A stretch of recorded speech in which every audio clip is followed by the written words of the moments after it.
আমার ভাইরা, আমার বন্ধুগণ, আল্লাহ রাব্বুল আলামিন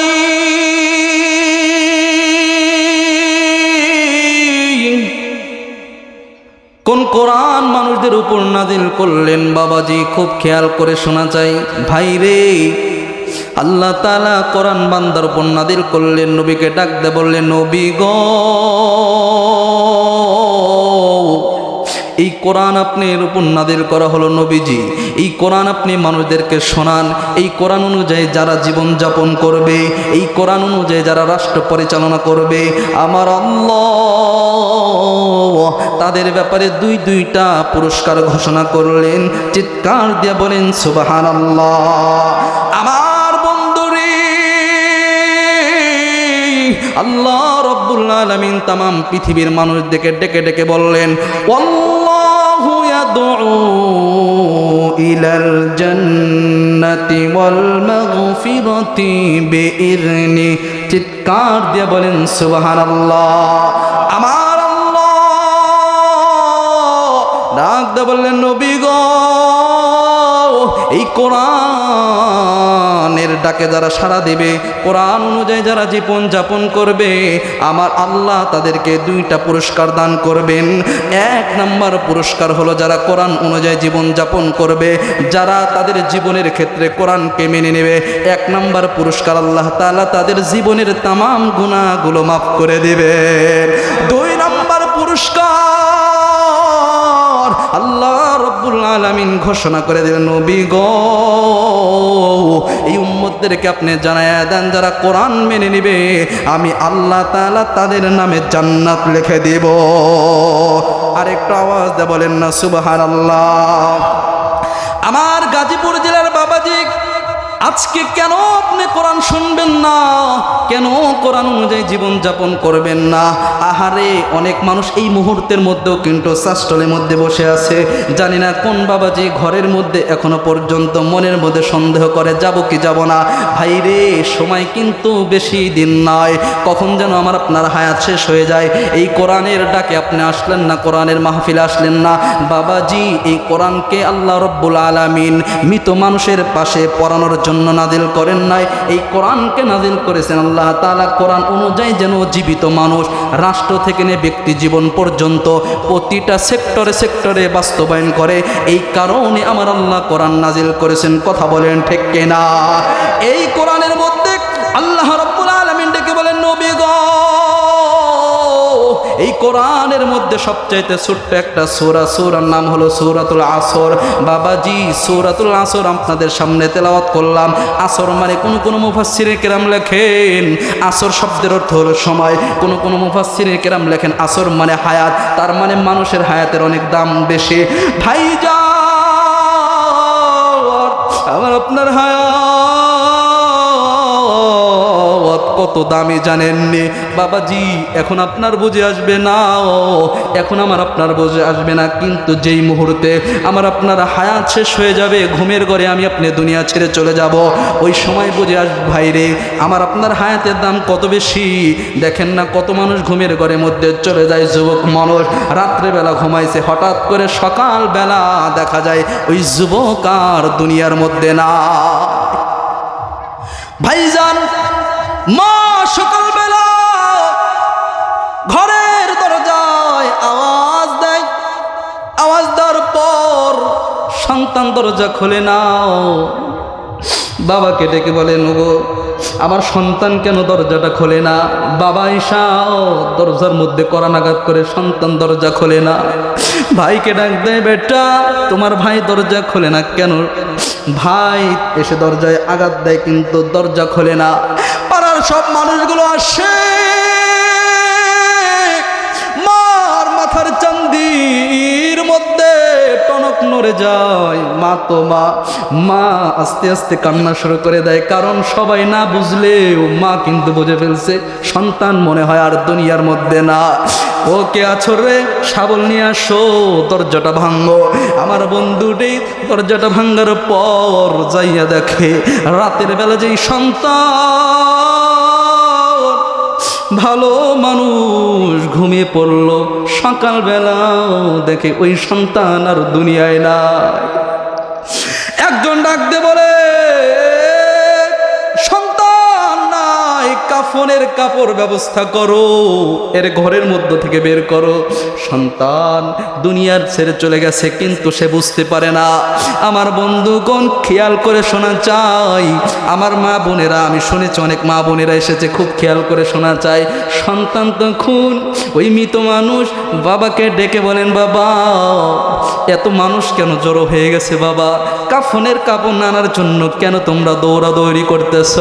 একজন বলে, গরম পানি করো, বড়ই পাতার ব্যবস্থা করো। সন্তান মৃত হয়ে গেছে, বাবাকে ডাক দিতে চাই, জবান খোলে না, হাত দিয়ে বাবাকে ধরতে চাই, আব্বু।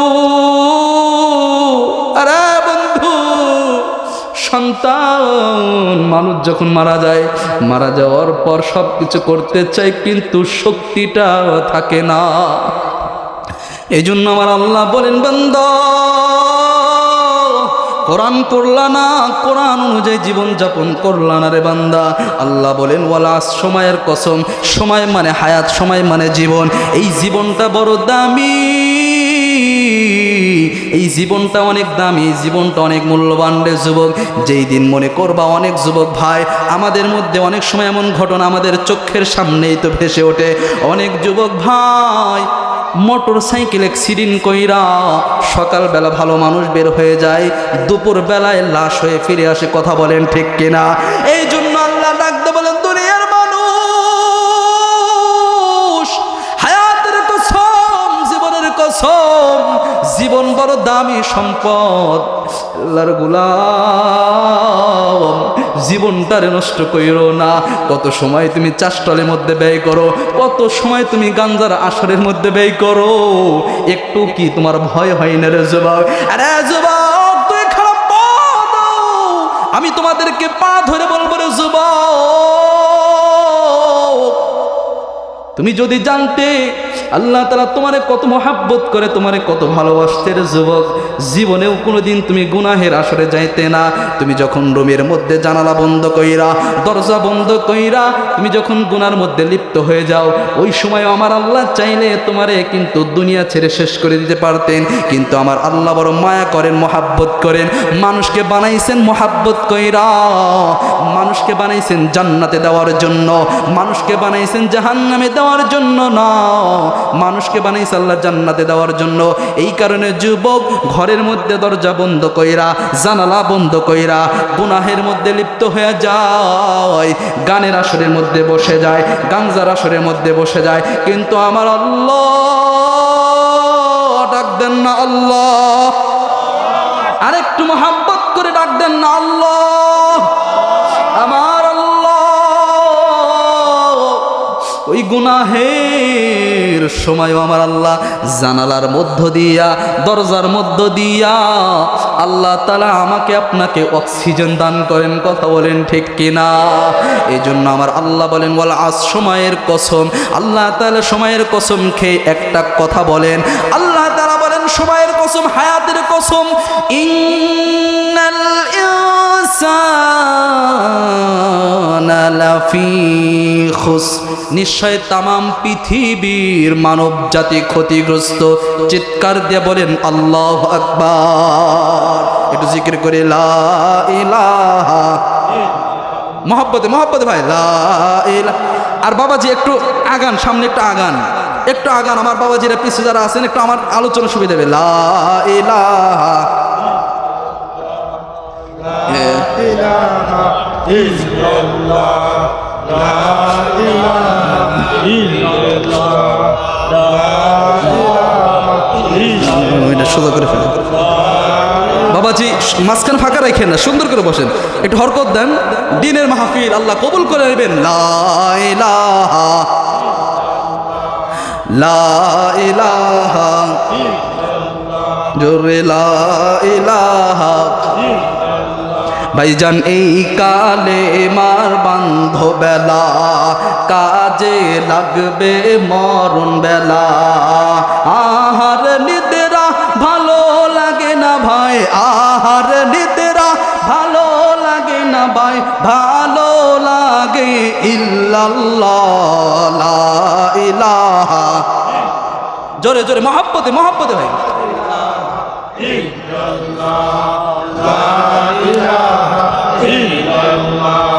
লা ইলাহা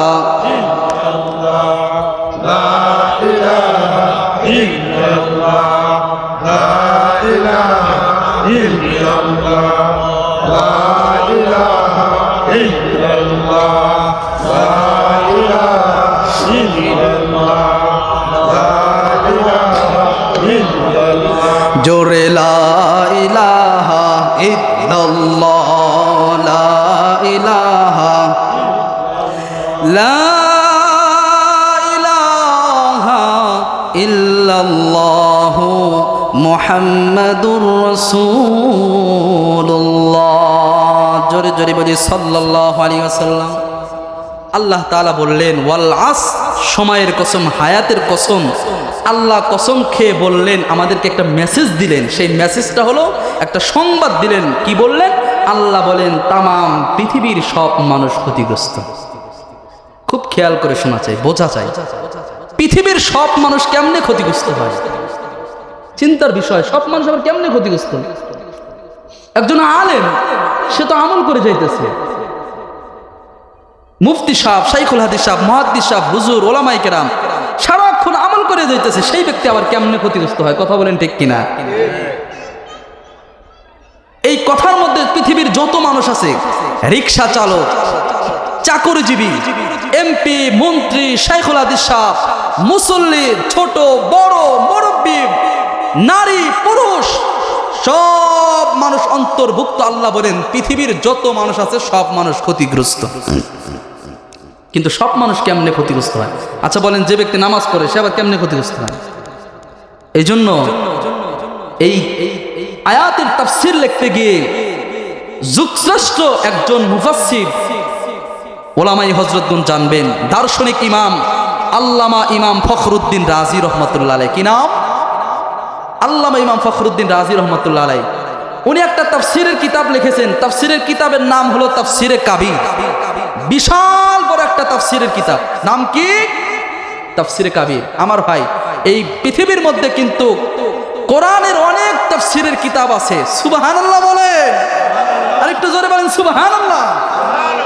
আপনাদের একটা মজার সুসংবাদ দিই, পৃথিবীর মধ্যে এমন কোনো গ্রন্থ নাই যেই গ্রন্থের তাফসীরের কিতাব আছে, কিন্তু একটা মাত্র গ্রন্থ আছে যেই গ্রন্থের একটা না, দুইটা না, হাজার হাজার লক্ষ লক্ষ তাফসীরের কিতাব আছে। বলে সুবহানাল্লাহ।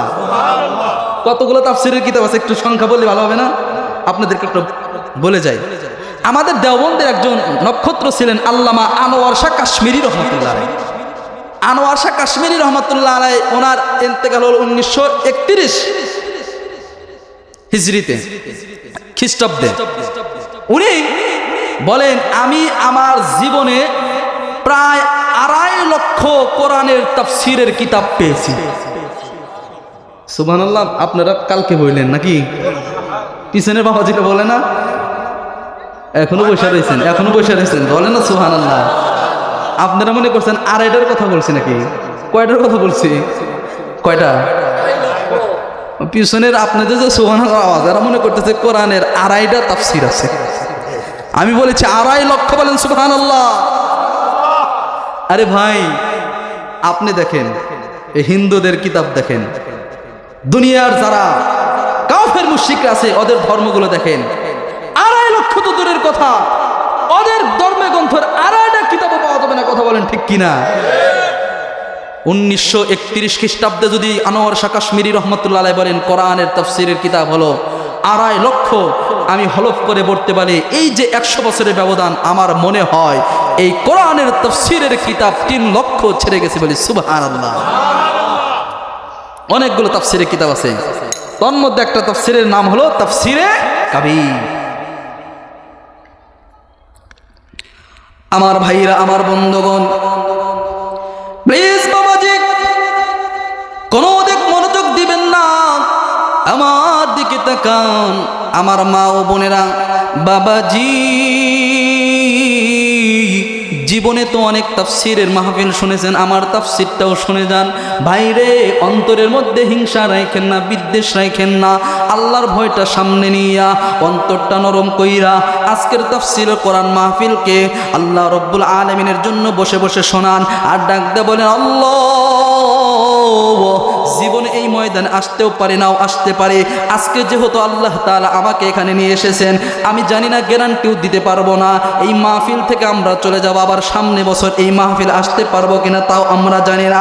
ও বন্ধুরে, আজকে যেহেতু তাফসীর মাহফিল আল্লাহ তাআলা সুযোগ করে দিয়েছেন, বাবাজি চমৎকার তথ্যটা আপনাদের দিয়ে যায়, কোনো মনোযোগ দেবেন না, অন্তরটা নরম করে দেন ভাইরে।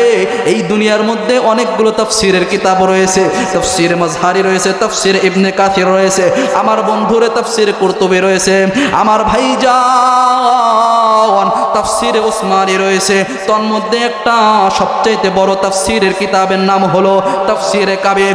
ও বন্ধুরে, এই তাফসীরে কাবীরের লেখকের নাম হলো যুগশ্রেষ্ঠ ইমাম আল্লামা ইমাম ফখরুদ্দীন রাজি রহমাতুল্লাহি আলাইহি। ভাইজান, এই আল্লামা ইমাম ফখরুদ্দীন রাজি রহমাতুল্লাহি আলাইহি উনি ওনার তাফসীরে কাবীরের মধ্যে লেখেন, আমি কোরআনুল কারীমের সূরাতুল ফাতিহা থেকে নিয়ে যতগুলো তাফসীরের কিতাব, যতগুলো তাফসীর লিখেছি, যতগুলো সূরার তাফসীর লিখেছি, আয়াতের তাফসীর লিখেছি, কোনোটা আয়াতের সূরার তাফসীর লিখতে গিয়ে আমার তেমন কোনো অসুবিধা হয় না। কিন্তু আল্লামা ইমাম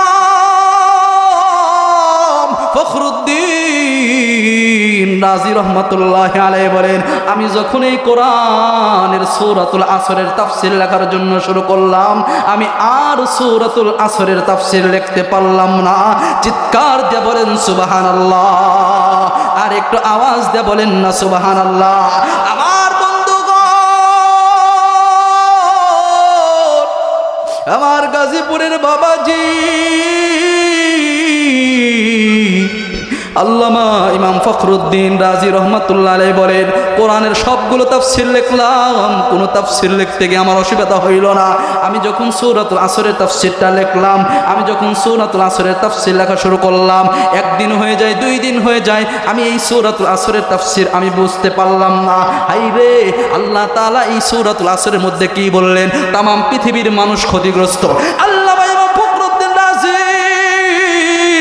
উনি চিন্তা করতেছেন মনে মনে, হাই রে আল্লাহ আবার কেমন কথা বললেন, সব মানুষ ক্ষতিগ্রস্ত। হাফেজ সাহেব কেমনে ক্ষতিগ্রস্ত হয়, মুফতি সাহেব কেমনে ক্ষতিগ্রস্ত হয়, আলেম কেমনে ক্ষতিগ্রস্ত হয়, শাইখুল হাদিস সাহেব কেমনে ক্ষতিগ্রস্ত হয়। বন্ধু ফখরুদ্দীন রাজি চিন্তা করেন, মসজিদের ইমাম সাহেব কেমনে ক্ষতিগ্রস্ত হয়, মাদ্রাসার মুহতামিম কেমনে ক্ষতিগ্রস্ত হয়, সব মানুষ কেমনে ক্ষতিগ্রস্ত হয়, ওনার মাথার মধ্যে ধরে না। ভাইজান, একদিন নয়, 2 দিন নয়, অনেক দিন হয়ে গেল উনি আর তাফসীর লিখতে পারেন না। ও বন্ধুরে, আল্লামা ইমাম ফখরুদ্দীন রাজি বলেন, 1 সপ্তাহ হয়ে গেল আমার তাফসীর বুঝে আসলো না। আমি একদিন বাজারের মধ্যে গেলাম কোনো একটা কেনাকাটা করার জন্য, প্রয়োজনের জন্য আমি বাজারের মধ্যে গেলাম। ভাইজান, আল্লামা ইমাম ফখরুদ্দীন রাজি রহমাতুল্লাহি আলাইহি বলেন, আমি বাজারের মধ্যে যাওয়ার পর আমি একটা গলির মধ্যে ছিলাম। এই গলির মধ্যে থাকা অবস্থায় আমি একটা অপর গলির মধ্য থেকে কিছুক্ষণ পর পর চিৎকারের আওয়াজ শুনতে পাই, বলি আল্লাহু আকবার। আমার বন্ধুগণ,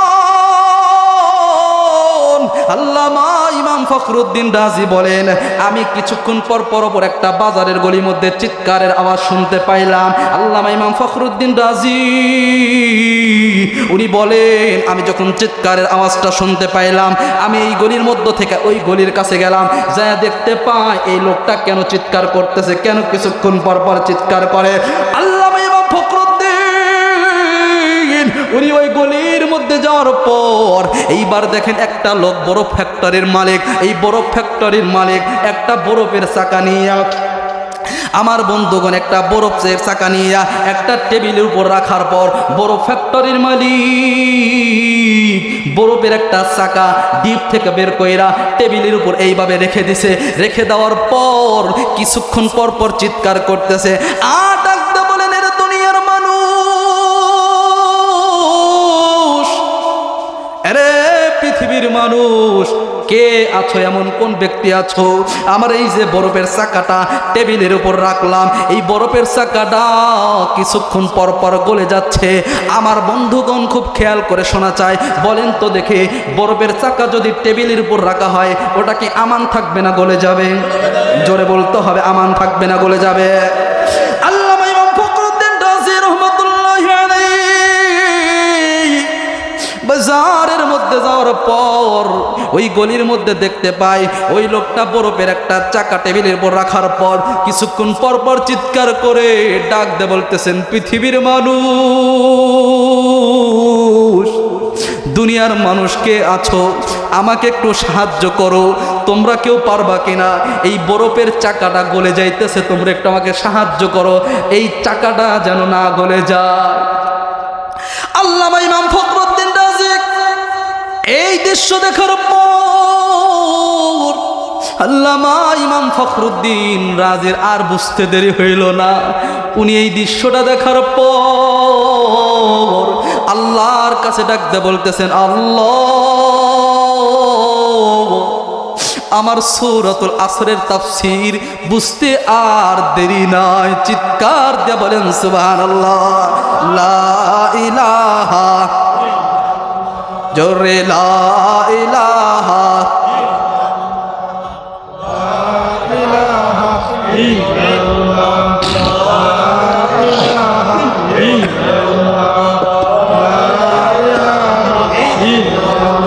জোরে লা ইলাহা, জোরে লা ইলাহা, সুবহানাল্লাহ, আলহামদুলিল্লাহ। ভাই ভাই বলেন, আল্লাহর নামে জিকির করলে গুনাহ লেখা হয় না সব লেখা হয়? তাহলে একটু জোরে জোরে বললে বেশি সব লেখাবো, কথা বলেন ঠিক কিনা? মাহফিল তো আর প্রতিদিন হবে না, আজকে যত হইতেছে ইনশাল্লাহ পাগলের মতন জিকির করে যাবো ইনশাআল্লাহ। জোরে বলেন লা ইলাহা, জোরে লা ইলাহা, সুবহানাল্লাহ, লা ইলাহা, লা ইলাহা ইল্লাল্লাহু মুহাম্মাদুর রাসূলুল্লাহ। সকলেই মহব্বতে বলি সাল্লাল্লাহু আলাইহি সাল্লাম। আল্লামা ইমাম ফখরুদ্দীন রাজি তাফসীর লেখার জন্য গেলেন, সূরাতুল আসরের তাফসীর লিখতে গিয়ে তাফসীর আর লিখতে পারেন না। কয়েকদিন পরে বাজারের মধ্যে বরফ ফ্যাক্টরির মালিকের বরফের চাকা টেবিলের উপর রাখছে, এই দৃশ্য দেখা উনি বলতেছেন যে আমার সূরাতুল আসরের তাফসীর বুঝে আসছে। সুবহানাল্লাহ বলেন। এইবার আপনাদেরকে আমি বুঝে দিব এই বরফ ফ্যাক্টরির চাকার সাথে সূরাতুল আসরের কি সম্পর্ক। এই দৃশ্য দেখে কেমনে তাফসীর বুঝে আসছে আমার ভাই, খুব খেয়াল করে শোনাবেন। বরফের চাকা, আপনাদের কাছেও আমার প্রশ্ন, এটা যদি উপরে রাখা হয় এটা কি আমান থাকবে? সময় যাবে, গলে যাবে। তার মানে আল্লামা ইমাম ফখরুদ্দীন রাজি রহমাতুল্লাহ আলাইহি বুঝাইলেন, উনি এটা বুঝতে পারলেন বরফের চাকা ফ্রিজ থেকে বের করার পর যেমন বরফের চাকা আমান থাকে না, উনি তখন বুঝলেন আল্লাহ যে বলছেন তামাম পৃথিবীর মানুষ ক্ষতিগ্রস্ত, তার মানে আল্লাহ ঠিকই বলেছেন। তার মানে আল্লাহ বুঝাইতে চান এই পৃথিবীর বুকে যার জন্ম হয়েছে প্রত্যেকটা মানুষ ক্ষতিগ্রস্ত। কোন দিক দিয়ে? প্রতিটা মানুষকে একদিন মৃত্যুবরণ করতে হবে। জোরে বলতে হবে, আরেকটু জোরে। বুঝছেন আমার কথা? বরফের চাকার সাথে সূরাতুল আসরের তাফসীর বুঝে আসছে ভাই? তার মানে এই পৃথিবীর বুকে যার জন্ম হয়েছে, আমার আপনার হায়াত দিন যত যাচ্ছে বলেন দেখি হায়াত কমে না বাড়ে? জোরে বলতে হবে, কমে না বাড়ে? অনেক মানুষের একটা ভুল ধারণা আছে, অনেক মানুষের একটা ভুল ধারণা আছে। অনেক মানুষ কয় যে হায়াত বাড়ে, কথা বলেন ঠিক কিনা? বাবাজি বাবাজি আপনারা তো মুরব্বী মানুষ, আমার চেয়ে ভালো জানেন। বাবাজি হায়াত কারো বাড়ে না, সকল মানুষের হায়াত কমে। সব মানুষের হায়াত কমে, পৃথিবীর কেউ নয় যার হায়াত বাড়ে, সব মানুষের হায়াত নয়। বলেন আপনি কোন না পারলে আমি আপনি বলেন, আমি পারি না মনে করেন। পারেন না? বলেন। মানুষের হায়াত কমে কিন্তু কোরআন শরীফ কিতাবের হায়াত বাড়ে। মাশাআল্লাহ, মাশাআল্লাহ, ওনার কথা কিন্তু অনেক সুন্দর, তাই না? বাকি আমি কথা বলতেছি হলো জীব যাদের ভিতরে প্রাণ আছে, কথা বলেন ঠিক কিনা? কোরআনের ভিতরে কি প্রাণ আছে রে ভাই? কোরআনের সাথে মানুষের কি কম্পেয়ার চলবে? মানুষ না থাকলে পড়বো কেনা? কারণ কোরআন আল্লাহ তাআলার কালামুল্লাহ, কোরআন হলো কি, আর আমরা হলাম মাখলুক, সুতরাং কোরআনের সাথে তো আমাদের কম্পেয়ারই চলবে না, কথা বলেন ঠিক কিনা?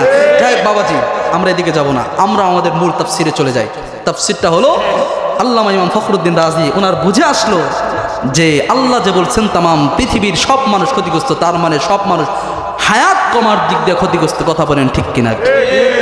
আমার ভাইয়েরা, আমার বন্ধগণ, লক্ষ্য করে শুনবেন, আল্লামা ইমাম ফখরুদ্দিন রাজি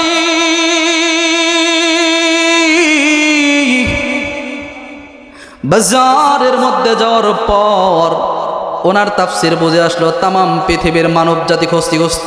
ভাইরে, আমি কিন্তু আস্তে আস্তে আমার মূল আলোচনার মধ্যে ঢুকে পড়লাম, এদিক সেদিক তাকাবেন না, দিলটা নরম করে দেন। আজকের তাফসিরুল কোরআন মাহফিল থেকে দেখেন তো আপনার দু চোখের পানি পড়ে কিনা, দেখেন তো অন্তরটা নরম হরে কিনা। ভাই যান, আল্লামা ইমাম ফখরুদ্দিন রাজি রহমতুল্লাহ আলাইহি বলেন, আমি যখন বাজারের মধ্যে এই দৃশ্যটা দেখলাম, এই দৃশ্যটা দেখার পর আমার সূরাতুল আসরের তাফসিরে বুঝে আসলো, তার মানে আল্লাহ উনি যে বললেন তামাম পৃথিবীর মানব জাতি ক্ষতিগ্রস্ত, তার মানে এই পৃথিবীর মধ্যে যেদিন থেকে আমি আপনি দুনিয়ার বুকে আগমন করলাম, ভাইজান সেই দিন থেকে কিন্তু সূর্য ওঠে আর অস্তমিত হয়ে যায়। বাবাজি, যেদিন থেকে আমি আপনি দুনিয়ার বুকে আগমন করলাম, সেদিন থেকে প্রত্যেকটা সেকেন্ড আমার আপনার জীবন থেকে শেষ হয়ে যায়। আরে বন্ধু, যেই সেকেন্ডটা চলে যায়, যেই মিনিটটা চলে যায়, বাবাজি ওই মিনিটটা জীবনে আর কোনোদিন আমার আপনার জীবনে ফিরে আসবে না, কথা বলেন ঠিক কিনা? ভাইরে, অন্তরটা নরম করে দেন, মৃত্যুর কথা একটা স্মরণ করেন, মৃত্যুর কথা একটা চিন্তা করেন। আল্লামা ইমাম ফখরুদ্দিন রাজি রহমতুল্লাহ আলাইহি বলেন, এই পৃথিবীর বুকে যারা আগমন করলো, মানুষ রূপে যারা জন্মগ্রহণ করলো, প্রত্যেকটা মানুষকে একদিন না একদিন মৃত্যুর স্বাদ গ্রহণ করতে হবে। এই জন্য আল্লামা ইমাম ফখরুদ্দিন রাজি এই আয়াতের তাফসীর করতে গিয়ে বলে দিলেন, আল্লাহ বলছেন তামাম পৃথিবীর মানুষ ক্ষতিগ্রস্ত, তার মানে এই পৃথিবীর বুকে যাদের জন্ম, তারা সকলকেই মৃত্যুবরণ করতে হবে। ও বন্ধুরে, আল্লাহ তো আরেক জায়গায় ঘোষণা করে দিলেন, নবী গো, এই আমার উম্মতদেরকে, মানুষদেরকে আপনি জানায়া দেন, কুল ইন্নাল মাউতাল্লাযী তাফিররুনা মিনহু ফাইন্নাহু মুলাকীকুম থুম্মা তুরাদ্দুনা ইলা আলিমিল গায়বি ওয়াশ শাহাদাতি ফায়ুনাব্বিউকুম বিমা কুনতুম তা'মালুন। ও নবীজি, তামাম মানুষদেরকে জানাইয়া দেন, যারা মানুষ রূপে জন্মগ্রহণ করলো, এই মানুষরা যেখানেই থাকুক না কেন, আইনামা তাকুন ইদরিকুমুল মাউত, এই মানুষদেরকে অবশ্যই অবশ্যই একদিন মৃত্যুবরণ করতে হবে, কথা বলেন ঠিক কিনা? আরে বন্ধু, এর ফ্যাক্টরির মালিক, এর গাড়ির মালিক, এর সুন্দর স্ত্রীর মালিক, তোমরা কারা কোথায় আছো আমার জানা নাই। আমার বন্ধুগণ, আমার মাইকের আওয়াজ যার কান পর্যন্ত পৌঁছায়, প্রত্যেকটা মানুষদেরকে একটা কথাই বলবো রে বাবাজি, এই জীবন আমরা যেদিন থেকে শুরু করলাম, মায়ের গর্ভ থেকে যেদিন দুনিয়ার বুকে আগমন করলাম, সেই দিন থেকে আমার আপনার হায়াত শুধু ক্ষণিকে ক্ষণিকে কমে যাচ্ছে। এই জন্যই তো কবি সুন্দর কইরা কবিতার মধ্যে বলে দিয়েছেন, আইশো ইশরাত কে লিয়ে দুনিয়া নেহি, আইশো ইশরাত के लिए दुनिया नहीं, ये दरख्त बंदा है मेहमान नहीं। मरहबा बोलें। आइशो इशरत के लिए दुनिया नहीं, या दरख्त बंदा है मेहमान नहीं। ये जमुन चेहरा भी होगा, एक खबर बुलबुल को दो, ताकि अपने जिंदगी को सोच कर कुर्बा करे, ताकि अपने जिंदगी को सोच कर कुर्बा करे। मौतो कासिन कुल्लु नासिन शारिबून, मौतो कासिन कुल्लु नासिन शारिबून, कब्रु बैतिन कुल्लु नासिन दाखिलून, कब्रु बैतिन कुल्लु नासिन दाखिलून। अरे बंधु, মানুষ রূপে যারা জন্মগ্রহণ করলো একটা মানুষের মৃত্যুর হাত থেকে মুক্তি পাবে না, রেহাই পাবে না। বাবাজি, আমরা আপনারা যারাই আছে এখানে বলেন তো দেখি, কোনো মানুষকে এমন নিরাপদ যে ওই মানুষটার কোনোদিন মৃত্যুবরণ করতে হবে না? এমন কোনো মানুষ নাই যেই মানুষটার মৃত্যুবরণ করতে হবে না। বাবাজি, এই কারণে আমার আল্লাহ তাআলা বললেন তামাম পৃথিবীর মানব জাতি ক্ষতিগ্রস্ত। তার মানে পৃথিবীর বুকে মানুষ হিসেবে যারা জন্মগ্রহণ করলো, এই মানুষ হিসেবে যারা জন্মগ্রহণ করলো, সব মানুষগুলোকে একদিন না একদিন মৃত্যুর বরণ করতে হবে। ভাইরে, ও দুনিয়ার নেতারা, আপনাদেরকেও বলি, নেতা হন আর যাই হন না কেন, মৃত্যুর হাত থেকে কিন্তু কেউ রেহাই পাবে না। কথা বলেন ঠিক কিনা? আরে বন্ধু, অনেক নেতা দুনিয়ার মধ্যে অনেক ক্ষমতাশালী ছিল, টাকার অভাব ছিল না, দাপটের অভাব ছিল না। বন্ধুগণ, মৃত্যুর কথা স্মরণ করেন, এত টাকা পয়সা থাকা সত্ত্বেও এই মুহূর্তে আপনি ইন্তেকাল করবেন, দেখবেন 6 ঘন্টা যাইবে না, আমার আপনার দাফন কমপ্লিট হয়ে যাবে। কথা বলেন ঠিক কিনা? আমার আপনার এই মুহূর্তে মৃত্যুবরণ হইলে 6 ঘন্টা যাবে না, মৃত্যুর 6 ঘন্টা যাবে না, দাফন কাফন কমপ্লিট হয়ে যাবে। দেখবেন আমার আপনার লাশটা যত বড় টাকাওয়ালা বাড়িওয়ালা হোক না কেন, স্ত্রী বলবে, কে আছো তোমরা? আমার স্বামীকে ঘরের মধ্য থেকে নিয়ে যাও। আমার ভয় লাগে, আমার ভয় লাগে। স্বামী যার সাথে সে রাতের বেলা ঘুমায়, মৃত্যুবরণ করার কারণে ওই স্ত্রী সর্বপ্রথম বলবে, না না না, এরে আর ঘরের মধ্যে রাখা যাবে না, জলদি করে এর ঘর থেকে বের করে নাও, আমার ভয় লাগে। সন্তানরা ডাকতে বলেন, আব্বু আম্মু, ভয় লাগে। আব্বু তো কথা বলে না, ভয় লাগে, মরা মানুষ মরে গেছে। আরে বন্ধু, কার জন্য টাকা কামাই করো রে বন্ধু? হারাম টাকা কামাই করো। কার জন্য তুমি ঘুষ খাও? কার জন্য তুমি সুদ খাও? কোন পরিবার চালাইতে গিয়া তুমি অবৈধ টাকা দখল করো? বাবাজি, আজকের তাফসিরটা বোঝেন, তাফসির অনুযায়ী জীবন যাপন করেন। মৃত্যুর কথা যদি স্মরণ থাকে, আপনার দ্বারা কখনো ঘুষের টাকা নেওয়া সম্ভব হবে না। কথা বলেন ঠিক কিনা? মৃত্যুর কথা যদি স্মরণ থাকে, আপনি কখনো সুদ খাইবেন না। কথা বলেন ঠিক কিনা? এই জন্য যারা মৃত্যুবরণ করবে, এই চিন্তা যাদের আসবে, ওই লোকটা দ্বারা কখনো গুনাহের কাজ হবে না। 6 তলার বাড়ির মালিক, মৃত্যুবরণ করার 6 ঘন্টা অতিবাহিত হবে না, আমাকে আপনাকে ঘর থেকে বের করে দেবে, সুন্দর করে গোসল দিবে, টাকা পয়সার অভাব নাই, দামি কিন্তু কাপড় দিবে না, সাদা কাপড় আমাকে আপনাকে পরানো হবে। কথা বলেন ঠিক কিনা? ও পর্দার আড়ালের মা, কত সুন্দর পোশাক পইরা স্বামীর বাড়িতে আসলা, যেদিন মরণটা এসে যাবে রে বাবা, সব পোশাকগুলো শরীর থেকে খুলবে। সব পোশাকগুলো শরীর থেকে খোলার পর, আমার বাবাজি, পোশাকগুলো খোলার পর যেন বলা হবে, আমাকে নতুন কাপড় পরাইয়া দাও, আমাকে সাজিয়ে দাও, শেষ সাজনটা আমাকে সাজিয়ে দাও। আতর আনবে, গোলাপ আনবে, সুরমা দেবে, নতুন বধূ রূপে সাজাইয়া খালি হাতে, কিচ্ছু দেবে না আমাকে আপনাকে, খালি হাতে দুনিয়া ছেড়ে আমাকে আপনাকে বিদায় দেবে। বাবাজি, বলতেছিলাম, দুনিয়ার টাকাওয়ালা বাড়িওয়ালা ক্ষমতাওয়ালা কবরের মধ্যে রাখার পর একটা মানুষও কিন্তু কবরের পাশে থাকবে না। কথা বলেন ঠিক কিনা? সব মানুষগুলো কবর দেওয়ার পর একজন একজন করে চলে আসবে। সবাই চলে আসার পর, আমার বন্ধুগণ, দুনিয়ার বুকে কত ক্ষমতা টাকাওয়ালা ছিল, নাম শুনলে সব মানুষ ভয় পাইতো। এই লোকটা মারা যাওয়ার পর 1 সপ্তাহ, 2 সপ্তাহ, 3 সপ্তাহ তার নাম ডাক থাকবে, 1 মাস হয়ে যাবে, দেখবেন গ্রাম থেকে তার নাম আর মানুষের আলোচনায় থাকে না। 1 বছর হয়ে যাবে, আব্দুর রহমান নামে একজন বড় নেতা ছিল, মানুষ ভুলে যাবে। আব্দুল্লাহ নামে একজন বড় দাপটশালী ক্ষমতাশালী নেতা ছিল, কবরের মধ্যে ঘুমায়। এরে বন্ধু, কত বড় নেতা ছিল, দুনিয়ার মধ্যে চলার সময় লোক জনসংখ্যা আশপাশে সব সময় থাকতো, কবরের মধ্যে রাখার পর গরু ছাগলগুলো কবরের উপর দিয়ে হাঁটা চলা করে, তাড়ানোর মতন শক্তি থাকে না। কথা বলেন ঠিক কিনা? এই জন্য আল্লাহ বলেন, দুনিয়ার মানুষ পৃথিবীর সব মানুষ ক্ষতিগ্রস্ত, তার মানে এই পৃথিবীর বুকে আমরা যারা এসেছি হায়াত কমার দিক দিয়ে আমরা সবাই ক্ষতিগ্রস্ত, কথা বলেন ঠিক কিনা? মৃত্যুর দিক দিয়ে আমরা ক্ষতিগ্রস্ত, কথা বলেন ঠিক কিনা? কিন্তু আমার আল্লাহ দুনিয়ার মানুষদেরকে সুসংবাদ দিলেন, বান্দারে এই কথা শুই না তোমরা ভয় পাইও না, টেনশন কইরো না, পেরেশান হইও না। আল্লাহ বললেন ওয়াল আসরি, সময়ের কসম, ইন্নাল ইনসানা লাফি খুসর, নিশ্চয় তামাম পৃথিবীর সব মানুষ ক্ষতিগ্রস্ত। তবে আল্লাহ তাআলা সুসংবাদ দিয়েছেন 4 শ্রেণীর মানুষকে।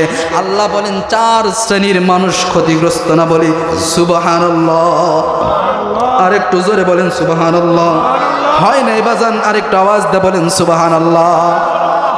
আল্লাহ বলেন তামাম পৃথিবীর মানুষ ক্ষতিগ্রস্ত, তবে 4 শ্রেণীর মানুষের ব্যাপারে আল্লাহ সুসংবাদ দিয়েছেন।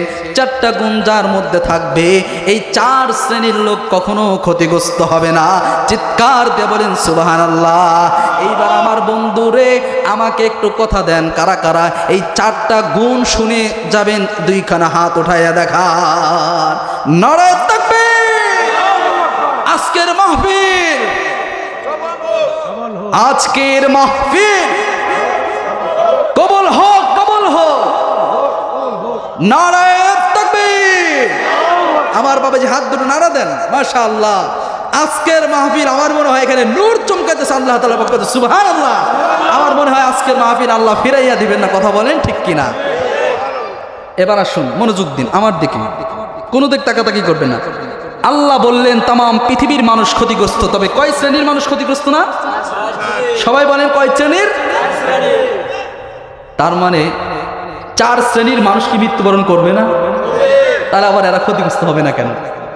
আল্লাহ বুঝতে হবে। তাফসীর, কোরআনের মধ্যে শুধু এলেম আর এলেম, কোরআনের জ্ঞান। আল্লাহ কোরআনের মধ্যে এত জ্ঞান দিয়ে রেখেছেন যে কাফের মুশরিকরা এই কোরআন থেকে গবেষণা করে আজ তারা দুনিয়ার এত আবিষ্কার, নতুন নতুন মেশিন আবিষ্কার করছে, কিন্তু মুসলমানরা এই কোরআন থেকে সবচেয়ে দূরে সরে গেছে, কথা বলেন ঠিক কিনা? কাফেররা কোরআন থেকে গবেষণা করে বড় বড় সুপার পাওয়ার মেশিনগুলো তারা আবিষ্কার করছে, আর মুসলমানরা কোরআনটাকে প্যাকেট কইরা আলমারির উপরে রেখে দিয়েছে। কোনো মানুষ মরে গেলে কয় হুজুর 2টা ছাত্র দেন, একটু যেন পড়ে। আপনাদের কাছে কথা, কোরআন মানুষ মৃত মানুষের জন্য নাকি জীবিত মানুষের জন্য? জীবিত মানুষের জন্য কোরআন সবচেয়ে উপকারী, মৃত মানুষের জন্য আল্লাহ কোরআন দেন নাই। ও পোড়া কপাল মুসলিম জাতি, তোমরা কোন ডন তামাশায় পয়রা এই কোরআনকে ভুলে গেছো? যেই জাতি আল কোরআনকে ছেড়ে দিবে ওই জাতির উপর আল্লাহ তাআলা আযাব গজব অবতীর্ণ করবেন, কথা বলেন ঠিক কিনা? আজ গোটা বিশ্বের মুসলমানরা যেই দেশের দিকে তাকাবেন নির্যাতিত, নিষ্পেষিত, এর একমাত্র কারণ হলো গোটা বিশ্বের মুসলিম জাতিরা আল্লাহর কোরআনকে ঢালাওভাবে ছেড়ে দিয়েছে, কথা বলেন ঠিক কিনা?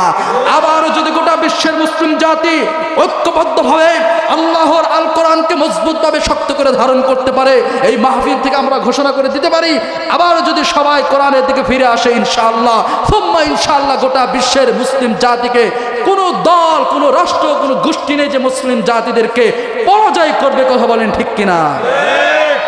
মুসলিম জাতি কিন্তু হারানোর জাতি না, মুসলিম জাতির জন্ম হয়েছে বিজয়ী জাতি হিসেবে। সুবহানাল্লাহ। বদরের যুদ্ধের ইতিহাস দেখেন, সংখ্যা ছিল 313 জন, কাফেরদের সংখ্যা ছিল 1000, কিন্তু ইমানের বলিয়ান এত মজবুত ছিল, 313 জন হাতে অস্ত্র নাই, শস্ত্র নাই, কিচ্ছু নাই, খেজুরের ডাল নিয়ে সামনে আগাইছে, অস্ত্র শস্ত্র 1000, কাফেররাও 313 জনের মোকাবেলায় হারতে বাধ্য হয়েছে, কথা বলেন ঠিক কিনা? ও মুসলিম জাতি, আজও যদি তোমরা সেই কোরআনকে আঁকড়ে ধরতে পারো, জিহাদের তামান্না লালন করতে পারো, শহীদের তামান্না লালন করতে পারো, হাজার হাজার মুসলিম লাগবে না, 100 মুসলিম, 10 জন যুবক যদি কাফের মুশরিকদের বিরুদ্ধে দাঁড়িয়ে যেতে পারো ইনশাআল্লাহ, সুম্মা ইনশাআল্লাহ, বিজয় আমাদের হবে ইনশাআল্লাহ, কথা বলেন ঠিক কিনা? কোরআনের চমৎকার তথ্য, কোরআনের মধ্যে জ্ঞান, গবেষণার এলেম দ্বারা ভর্তি, কথা বলেন ঠিক কিনা? একটা কথা বলবো, কোরআন যে গবেষণার মূল কিতাব, একটা উদাহরণ দিব, বেশি উদাহরণ তো দেওয়ার সময় নাই, একটা উদাহরণ দিব। আমার কাছে এরকম অনেক উদাহরণ আছে, তবে একটা দিব। কোরআন যে বিজ্ঞানীদের মূল থিওরির মূল কিতাবের নাম হলো কোরআন, একটা উদাহরণ দেব।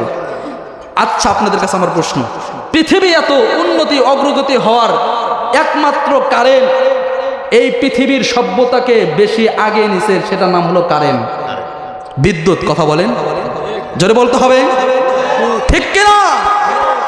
বিদ্যুৎ এই পৃথিবীর অগ্রগতি উন্নতি হওয়ার অন্যতম একটা মূল জিনিসের নাম হলো বিদ্যুৎ। বিদ্যুৎ যদি না থাকতো তাহলে এই পৃথিবী এত আগমন হতো, উন্নতি হতো না। এই বিদ্যুতের কারণে হসপিটালের মধ্যে কম্পিউটার চলে কি চলে না? এই বিদ্যুতের কারণে আজকের এই মাহফিল সুন্দর হয়েছে কি হয় নাই? সব ক্ষেত্রে বিদ্যুতের একটা প্রভাব আছে কিনা? এই বিদ্যুৎ আবিষ্কার করেছে, কিন্তু আমরা জানি না যে আসলে বিদ্যুৎটা যে আবিষ্কার করছে সে কি নিজের থেকে আবিষ্কার করছে নাকি কোরআন থেকে নিছে।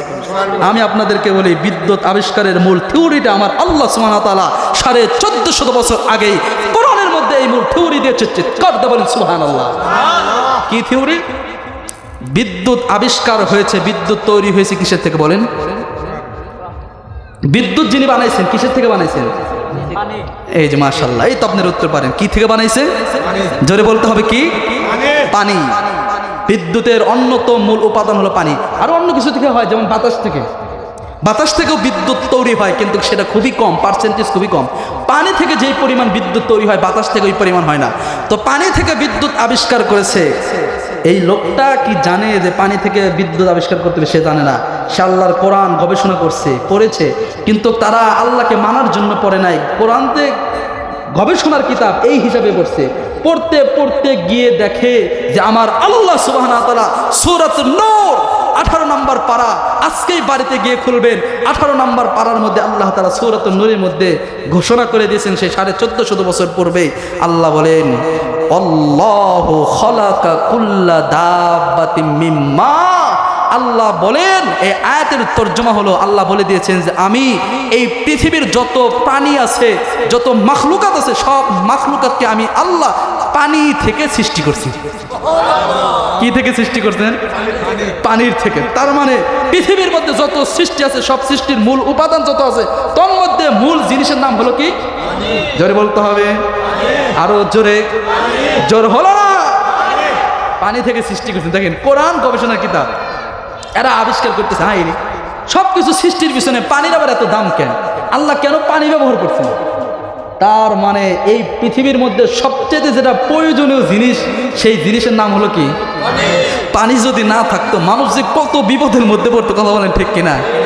আল্লাহ আল্লাহ আল্লাহ আল্লাহ। দেখেন মানুষ কেমনে আল্লাহ নাফরমানি করে। কাইফা তাকফুরুনা বিল্লাহ।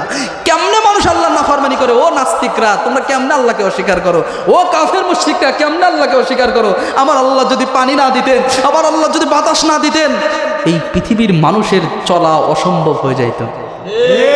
আল্লাহ পানি দিয়েছেন। দেখেন পানির এত উপকার, প্রত্যেকটা কাজে পানির প্রয়োজন আছে কিনা? দুনিয়ার মানুষ দেখেন কত বাটপার। দুনিয়ার মানুষের নিয়ম হলো, বিশেষ করে বাংলাদেশ, ভাই আমাদের সংশোধন হতে হবে। কথা বলেন ঠিক কিনা? বাংলাদেশের নিয়ম হলো বা দুনিয়ার নিয়ম হলো, যেই জিনিসের দাম বেশি, যেই জিনিসের প্রয়োজন বেশি হয়, মানুষের আদত, মানুষের স্বভাব হলো ওই জিনিসের দাম তত বেশি বাড়ায় দেয়। কথা বলতে হবে ঠিক কিনা? রমজান আসলে এদেশের অসৎ ব্যবসায়ীরা প্রত্যেকটা পণ্যের দাম কমায় দেয় না বাড়াইয়া দেয়? যারা মুসলিম জাতিকে কষ্ট দেয় এরা কখনো প্রকৃত ইমানদার ব্যবসায়ী হতে পারে না। কথা বলেন ঠিক কিনা? তার মানে আল্লাহ যদি চাইতেন তাহলে আল্লাহ পানির যেহেতু এত গুরুত্ব, আল্লাহ চাইলে প্রতিটা পানির লিটার যদি 100 টাকা কেজি করে দিত, উপায় ছিল? আল্লাহ, আমরা তারা গরিব মানুষ আছি, জীবনে তো কোনোদিন পানি খাওয়ার স্বপ্নেও দেখতাম না। কথা বলেন ঠিক কিনা?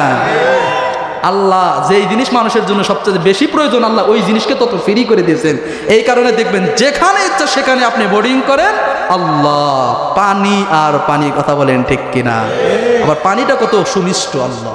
তাহলে বলতেছিলাম, আল্লাহ 1400 বছর আগে ঘোষণা করে দিলেন যে প্রত্যেকটা জিনিস আল্লাহ সৃষ্টি করছেন কিস থেকে? পানি থেকে। বিজ্ঞানীরা গবেষণা কইরা পাইল যে পানির মধ্যে আল্লাহ কি পাইছেন, তারা গবেষণা কইরা পানি থেকে আবিষ্কার করলো বিদ্যুৎ। আজ পৃথিবীর সভ্যতার কাতারে দাঁড়ানোর অন্যতম যে থিওরি আল্লাহ দিয়েছেন সেটার নাম হলো কোরআন। কথা বলেন ঠিক কিনা? গোটা বিশ্বের মুসলিম জাতি আজ সেই কোরআন থেকে দূরে সরে গেছে, যার কারণে আমার আল্লাহ তাদের উপর লাঞ্ছনা গঞ্জনা চাপিয়ে দিয়েছে। কথা বলেন ঠিক কিনা? আর চেসনিয়া, বসনিয়া, ফিলিস্তিন সহ ইরাক বাংলাদেশ সহ গোটা বিশ্বের মুসলিমরা নির্যাতিত নিষ্পেষিত, কথা বলেন ঠিক কিনা? এই কোরআন ছাড়তে হবে না ধরতে হবে? ছাড়তে হবে না ধরতে হবে? এই কোরআন আমরা সবাই ধরবো ইনশাআল্লাহ। আল্লাহ একটা ঘোষণা করেছে, আল্লাহ বলেন ওয়াতাসিমু বিহাবলিল্লাহ, যারা ঐক্যবদ্ধভাবে আল্লাহর কোরআন ধরবে, ওয়ালা তাফাররাকু, আর বিচ্ছেদ হবে না, পরস্পর মতানৈক্য করবে না। আল্লাহ বলেন এই মুসলিম জাতির অবশ্যই অবশ্যই বিজয় হবে, বলি সুবহানাল্লাহ। আল্লাহ দুইটা কথা বলছেন বিজয়ের, এক নাম্বার কোরআন ধরতে হবে, দুই নাম্বার একতাবদ্ধ থাকতে হবে। আজ আমরা সবচেয়ে যেই জিনিসটা করি সেটা হলো আমরা কিন্তু কোরআন ছেড়ে দিয়েছি আর পরস্পর দলের অভাব নাই। কথা বলেন না ঠিক কিনা? কথা বুঝতেছেন না আমার? আমি কিন্তু ওই বক্তা না, আমি কিন্তু একদম যুগের সাথে তাল মিলিয়ে কথা বলার বক্তা।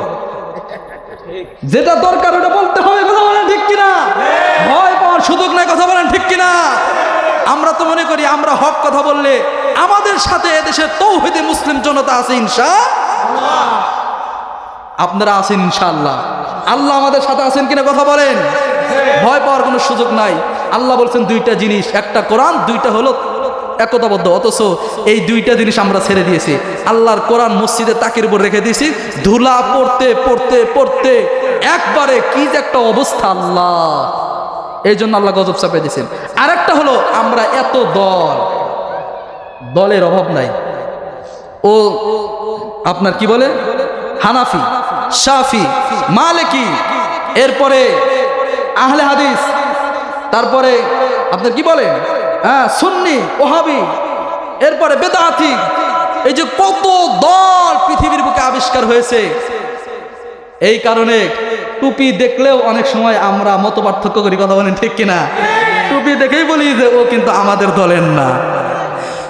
টুপির মধ্যে পার্থক্য করার ক্ষমতা তোমাকে কে দিল? তুমি বদমাইশ, কথা বলতে হবে ঠিক কিনা? আমাদের মধ্যে কোনো ভেদাভেদ? আমাদের প্রভু এক। আমাদের প্রভু কয়জন? আমাদের প্রভু একজন। বাইতুল্লাহ এক। আমাদের বাইতুল্লাহ কয়টা? আমাদের কোরআন এক। কোরআন কয়টা? আল্লাহ একজন, কোরআন একজন, বাইতুল্লাহ একটা, মদিনাও একটা। তাহলে এত দল উপদল কে সৃষ্টি করলো? আমরা কোনো দল বুঝি না, উপদল বুঝি না। যারা আল্লাহর কোরআনের পক্ষে বলবে সে আমার ভাই, যারা আল্লাহর রসুলের পক্ষে কথা বলবে সে আমার ভাই, যারা আল্লাহর বিরোধিতা করবে, আল্লাহর রসুলের বিরোধিতা করবে, তারা আমার দুশ্মন, কথা বলেন ঠিক কিনা? সুতরাং আমরা একতা হব কিসের আলোকে? কোরআনের আলোকে। একতা হব কিসের আলোকে? রাসূলের আলোকে। ইনশাআল্লাহ আমরা এই দুইটা জিনিস ছাড়বো না ইনশাআল্লাহ। আমার ভাইরা, বলতেছিলাম যে এই কোরআন আল্লাহ দিয়েছে গবেষণা করার জন্য। দেখেন এখন চমৎকার তথ্য দিই আপনাদেরকে। আপনারা কি বেজার হইতেছেন? পিছনের বাবাজি বেজার হইতেছেন? সামনের বাবাজি? আলহামদুলিল্লাহ। আজকের মাহফিল চলবে, আলোচনা চলবে। কতক্ষণ চলবে? না না, সারা রাত না, আল্লাহ, সারা রাত চলবে। আপনারা তো বসে আছেন, কিন্তু আমার যে প্রেশার পড়তেছে। প্রথমে মাইকের সাউন্ডটা তেমন একটা জুত পাইলাম, মানে তেমন একটা সুবিধা পাই। আলহামদুলিল্লাহ এখন অনেক সুন্দর হয়েছে, এখন একটু ভালো লাগতেছে। কিন্তু প্রথমে আমার একটা প্রেশার হয়েছিল। কিন্তু সারা রাত যদি বলেন তাহলে আমাকে এখান থেকে আমার অবস্থায় নিতে পারবেন না, এখানে অজ্ঞান হয়ে যেতে হবে। আমার ভাইরা, আজকে মাহফিল চলবে? কারা কারা বলেন চলবে? দুইখানে হাত উঠায় দেন, নারায়ে তাকবীর। আজকের মাহফিল কতক্ষণ চলবে? নারায়ে তাকবীর। আলহামদুলিল্লাহ। আমার বাবাজি, আসসালামু আলাইকুম।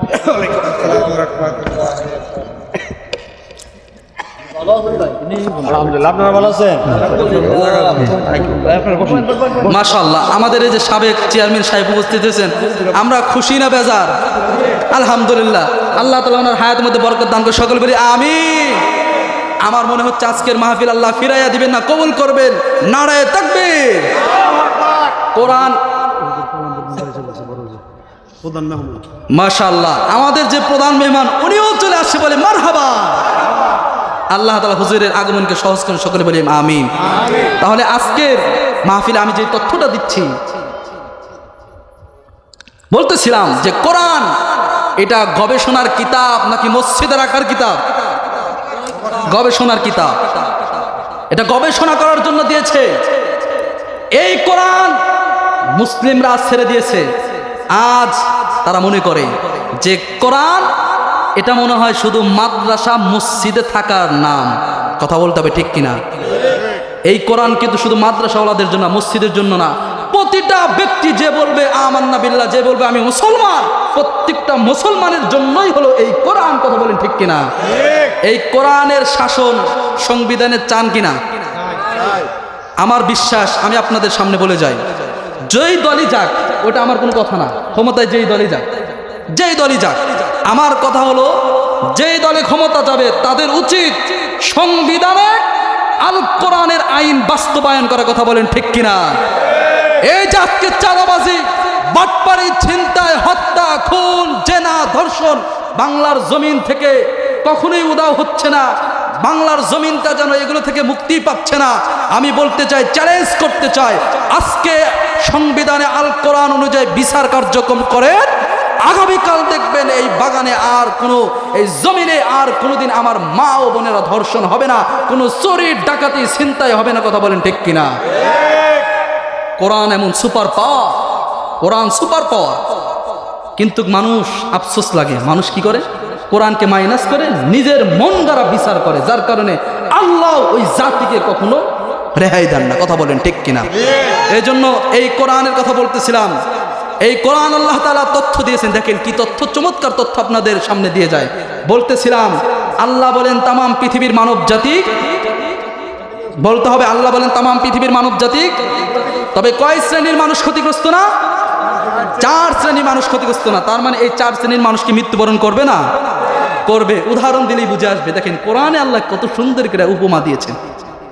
আপনাদের এলাকায় আলুর চাষ করেন, আলুর চাষ অনেক কৃষক বাবাজিরা আলু চাষ করে গ্রামগঞ্জে। তো দেখবেন কৃষক বাবাজিরা বাজার থেকে 5 কেজি আলু কিনেছে বাড়িতে খাওয়ার জন্য। কয় কেজি? 5 কেজি আলু কিনেছে বাজার থেকে খাওয়ার জন্য। 5 কেজি আলু কেনার পরে স্বাভাবিকভাবে আলু রাখার পরে সে দৈনন্দিন যতটুকু প্রয়োজন হয় সেই অনুযায়ী খাবার খায়। খাইতে খাইতে দেখা গেল হঠাৎ 5 কেজি আলুর মধ্যে 1 কেজি আলু পচে গেছে। কথা বলেন কয় কেজি? খুব খেয়াল করে শুনবেন উদাহরণ। 1 কেজি আলু পচে যাওয়ার কারণে বলেন তো দেখি, যেই 1 কেজি আলু পচে গেছে, এই আলুটা আপনার বাড়িতে রেখে দিবে নাকি ফেলে দিবে? জোরে বলতে হবে, রাখবে না ফেলে দিবে? ফেলে দিবে, কারণ ওটার কোনো কি নাই, প্রয়োজন নাই, পচে গেছে, ওটা ফেলে দিবে। আর একজন বাবাজি বাজার থেকে 10 কেজি আলু কিনছে। কয় কেজি? 10 কেজি আলু। এই লোকটা 10 কেজি আলু কিনে বাড়িতে রাখে নাই, খাবারের জন্য না, এ জমিনে চাষ করার জন্য আনছে। 10 কেজি আলু এনে 10 কেজি জমিনের মধ্যে রোপণ করছে। রোপণ করার পর বলেন তো দেখি, এই 10 কেজি আলু জমিনের মধ্যে রোপণ করার পর ওই আলু ভালো থাকবে নাকি পচে যাবে? পচে যাবে। ওই আলু ভালো থাকবে না, পচে যাবে। ওখান থেকে আবার চারা গজাবে, কিন্তু আলুটা কি হয়? মূল আলুটা কি হয়? পচে যায়। এবার আপনাদেরকে আমি বুঝাইতে চাই, বাড়ির জন্য যে ব্যক্তি আলু কিনলো, 5 কেজি আলুর 1 কেজি পচে গেল, ওই আলুটা কোনো কাজে আসলো না, সেই আলুটা ফেলে দিল। কথা বলেন ঠিক কিনা? পক্ষান্তরে আরেকজন ব্যক্তি 10 কেজি আলু কিনছে, 10 কেজি আলুই জমিনের মধ্যে রোপণ করেছে, 10 কেজি আলুই পচে গেছে। বলেন তো দেখি, ওই 10 কেজি পচা আর বাড়ির 1 কেজি পচা, 2 পচার মধ্যে পার্থক্য আছে কিনা? বাড়ির 1 কেজি পচা আলু থেকে কোনো আলু জন্ম নিবে না। কথা বলেন ঠিক কিনা? কিন্তু জমিনের যে 10 কেজি আলু জমিনের মধ্যে রোপণ করা হলো, ওই 10 কেজি আলু পচে গেলেও ওই 10 কেজি আলু থেকে কমপক্ষে আরো 2-3 মণ আলু জন্ম নেবে। কথা বলেন ঠিক কিনা? তার মানে 2 পচার মধ্যে পার্থক্য আছে। আমার আল্লাহ বলেন তামাম পৃথিবীর মানব জাতি ক্ষতিগ্রস্ত, সব মানুষ মৃত্যুবরণ করবে, ইমানদারও মৃত্যুবরণ করবে, কাফের মুশরিকরাও মৃত্যুবরণ করবে। তবে ইমানদার আর কাফের মৃত্যুর মধ্যে পার্থক্য হলো বাড়ির পচার আলুর মতো আর হলো জমিনের পচার আলুর মতো। কথা বলেন ঠিক কিনা? উদাহরণ হলো, কাফের মৃত্যুবরণ করলে ওর মৃত্যুতে ওর কোনো লাভ নাই। কাফেরের মৃত্যুতে লাভ না ক্ষতি? ক্ষতি। পক্ষান্তরে ইমানদার ব্যক্তি যে মৃত্যুবরণ করবে, তার উদাহরণ হলো জমিনের আলোর মতন। তার মানে ইমানদার ব্যক্তির মৃত্যু বাহ্যিকভাবে ক্ষতি মনে হলেও মৃত্যুবরণ করতে দেরি, কিন্তু আমার আল্লাহ তাকে জান্নাত দিতে দেরি হবে না। বলে সুবহানাল্লাহ। আরো জোরে বলেন সুবহানাল্লাহ। আমার ভাইরা,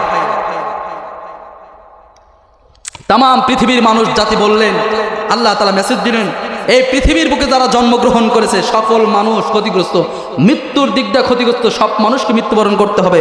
তবে আল্লাহ তাআলা বলেন 4 শ্রেণীর মানুষ কিনা, 4 শ্রেণীর মানুষ ক্ষতিগ্রস্ত না। 1 নাম্বার, এই 4টা শুনবেন আপনারা ইনশাআল্লাহ। 2-3 মিনিটের ভিতরে একটু বোঝায় ভালো, বড় যারা এসে বলছে অতিথিরা আছে। জি, আরে ছোট জিনিস। 4 শ্রেণীর মানুষ। কয় শ্রেণীর মানুষ? 4 শ্রেণীর মানুষ। 1 নাম্বার যারা ইমানদার। 1 নাম্বার কি? আমরা ইমান এনেছি কার উপরে? আল্লাহর উপরে। এই বিশ্বাস আছে সকলের? শোনেন, মুখে শুধু কোনো ব্যক্তি যদি বলে লা ইলাহা ইল্লাল্লাহ, এর দ্বারা কখনো কোনো ব্যক্তি মুসলিম হতে পারবে না। আগে নিজের অন্তরের ভিতর ঠিক করতে হবে, এটাকে আবার মুখে স্বীকার করতে হবে, এটার আবার বাস্তবতা হাতের মাধ্যমে, কাদের মাধ্যমে আপনাকে প্রকাশ করতে হবে। এরকম যদি কোনো ব্যক্তি না বলে, শুধু মুখে বলতেছে লা ইলাহা ইল্লাল্লাহ, কিন্তু তার প্রত্যেকটা কাজকর্ম আবু জাহেলকেও হার মানায়, ওই ব্যক্তি কখনো ইমানদার হতে পারে না। কথা বলেন ঠিক কিনা? এই জন্য জবা আছে কাহবি দিয়া লা ইলাহা ইল্লাল্লাহ তু কিয়া হাসি, জবান দ্বারা শুধু বলতেছে লা ইলাহা ইল্লাল্লাহ, এর দ্বারা কি হবে? তোমার অন্তরের মধ্যে যদি, তোমার হাতের মধ্যে যদি ইসলাম পূর্ণতা না পায়, তুমি মুসলিম অথচ তোমার হাত দ্বারা অন্যের উপর আঘাত করো, তুমি মুসলিম অথচ তোমার ভাইয়ের সম্পদ আত্মসাৎ করতেছো, তুমি বলতেছো আমি মুসলমান অথচ তুমি অন্যকে হত্যা করতেছো, তুমি বলতেছো আমি মুসলিম, তুমি চোখের দ্বারা গুনাহ করতেছো, তুমি বলতেছো আমি মুসলিম, তুমি জবান দ্বারা মিথ্যা কথা বলতেছো, গীবত করতেছো। ও ভাই, তাহলে তোমার কোন অঙ্গটা মুসলমান? কোন অঙ্গটা মুসলমান? কোন অঙ্গতে খুঁজে পাই না। তুমি আমাকে বলো যে আমার এই অঙ্গটা মুসলমান। এই জন্য আল্লাহ বলেন 4 শ্রেণীর মানুষ ক্ষতিগ্রস্ত। তবে সব মানুষ ক্ষতিগ্রস্ত, 4 শ্রেণীর মানুষ ক্ষতিগ্রস্ত না। 1 নম্বর যারা কি? ঈমানদার। আমরা ঈমান এনেছি কার উপরে? আল্লাহ। আপনি আমাদের সবাইকে খাঁটি ঈমান দান করুন, সকল বলে আমিন। আল্লাহ বলেন ইন্নাল্লাযীনা ক্বালু রাব্বুনাল্লাহু থুম্মা ইসতাকামু তাতানাজ্জালু আলাইহিমুল মালাইকাতু আল্লা তাখাফু ওয়া লা তাহজানু ওয়া আবশিরু বিল জান্নাতিল্লাতী কুনতুম তুআদুন।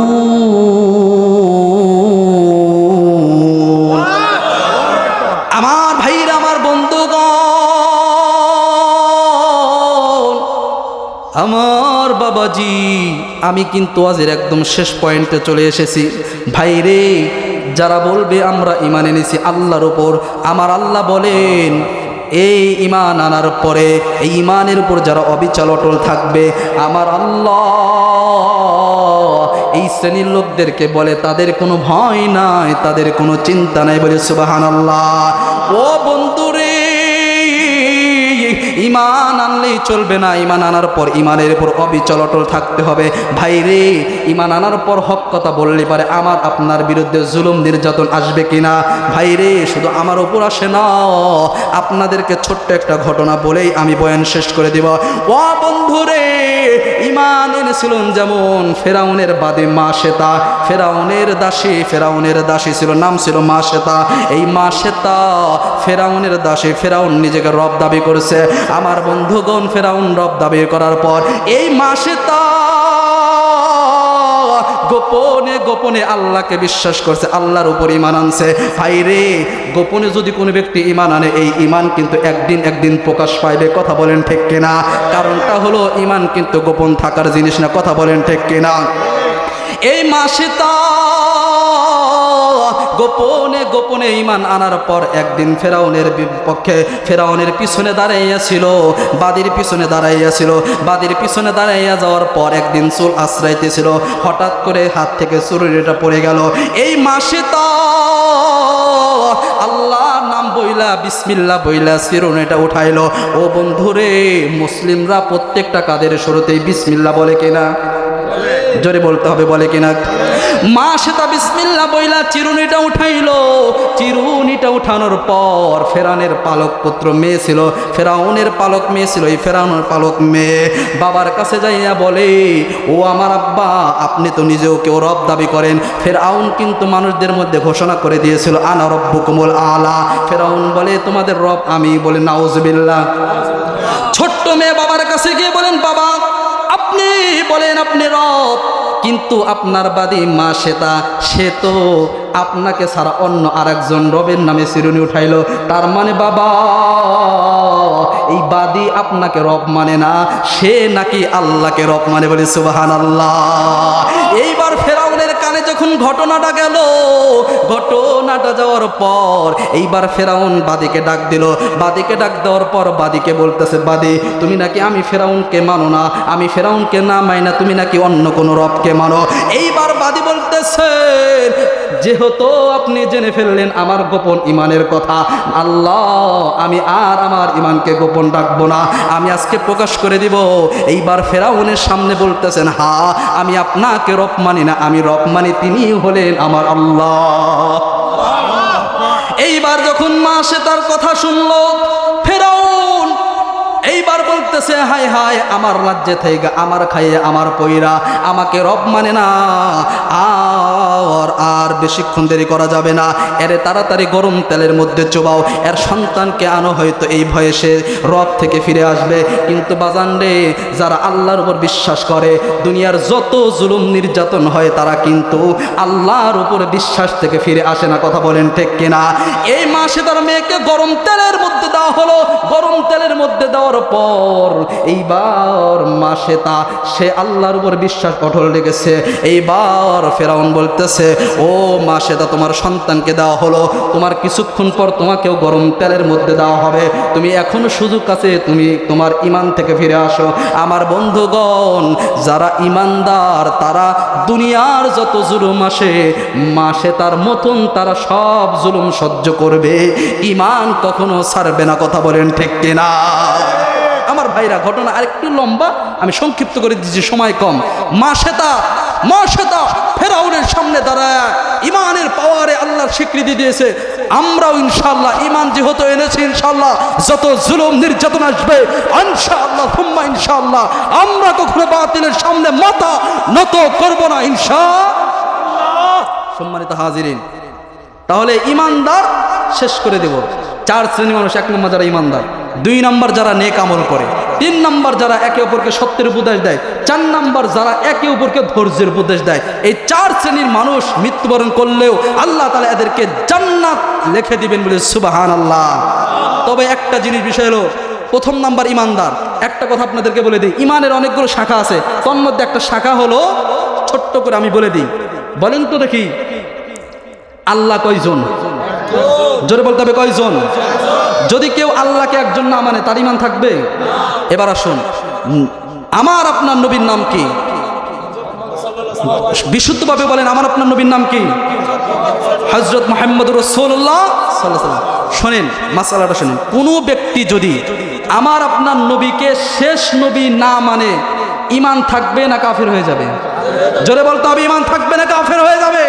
যারা আমার আপনার নবীকে শেষ নবী মানবে না, তারা কখনো কখনো ইমানদার হতে পারে না। সুতরাং কাদিয়ানি একটা দল আছে, পরিষ্কার আপনাদেরকে ঘোষণা দিই, আমার ভাইরা, আমার ইমানদার ভাইরা, আপনাদেরকে এই মেসেজ দিতে হবে, যেন কোনো বাতিল ফেরকা আপনাদেরকে গ্রাস করতে না পারে। আপনাদের কাছে যদি কাদিয়ানি বলতে কেউ থাকে, আমাকে বিশ্বাস হয়? আমি যে হক কথা বলতেছি বিশ্বাস হয়? কাদের বিশ্বাস হয়? হাত উঠান, নামান। আমি বলতেছি, কাদিয়ানি সম্প্রদায়, আমি সহ হক্কানি উলামায়ে কেরাম আছে, আমার উস্তাদ আল্লামা মুফতি আব্দুল হক প্রধান মেহমান উনি এসেছেন, সকলের আকীদা, সকলের বিশ্বাস, এদেশে যত বড় বড় আলেম আছে সবার আকীদা হলো, কেউ যদি কাদিয়ানি, এরা সুস্পষ্ট কাফের, কোন কাদিয়ানি এই গোলাম মির্জার নামে যদি দাবি করে, সে নবী দাবি করে, তাহলে সে তো নবী তো দূরের কথা, সে গাদ্দার ছাড়া কিছুই হতে পারে না। কেউ যদি আপনাকে দাওয়াত দেয় যে আসেন কাদিয়ানির নামে, আহমদিয়া মুসলিম জাতি নামে যদি কেউ দাওয়াত দেয়, মনে করবেন এই লোকটা বাটপার, এই লোকটা সিটা, এই লোকটা ভণ্ড ছাড়া আর কিছুই না। আমার আপনার নবীর নাম মুহাম্মদ সাল্লাল্লাহু আলাইহি ওয়াসাল্লাম, উনি শেষ নবী, এরপর আর কোনো নবী আল্লাহ আজকের এই মাহফিলে তোমার হাবিবের মেসেজ দিয়ে গেলাম আল্লাহ, এই আমার সামনে যারা আছেন সকলকেই এই আকীদার উপর আল্লাহ আপনি আমাদেরকে অটল থাকেন, সকল বলি আমিন। মনে বড় আশা ছিল যাব মদিনায়, মনে বড় আশা ছিল যাব মদিনায়, সালাম আমি করব গিয়ে, সালাম আমি করব গিয়ে নবীজি রওজায়,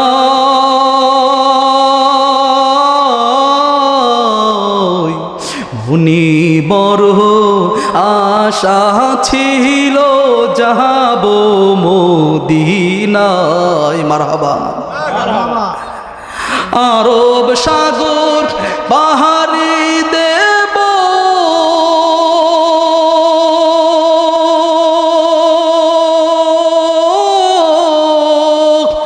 নেই কো আমার তোরি পাখি নই যে উড়াল দেব টানাতে ভর করি, আশা আছে সম্বল নাই করে কি উপায়, মনে বড় আশা ছিল যাব মদিনায়। বলেন মনে বড়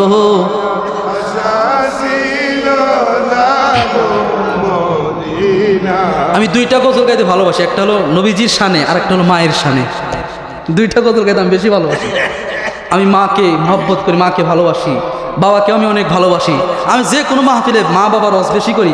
আপনাদেরকেও বলি ভাই, বাবা বাজান যুবক ভাই, জীবনে কখনো মা বাবার সাথে বেয়াদবি করো না।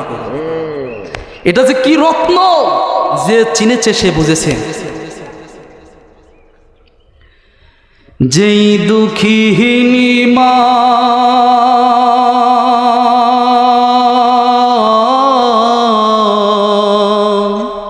যেই দুঃখিনী মা হাই রে আমায় করেছে লালন, করেছে লালন, আমি কেমনে দিব ওই দুঃখিনী মায়ের দাফন, আমি কেমনে দিব ওই দুঃখিনী মায়ের দাফন। মাগো তোমার মতো লয় না কেহ আমায় বুকে তুলি, আঁচল দিয়া মুছে নাকে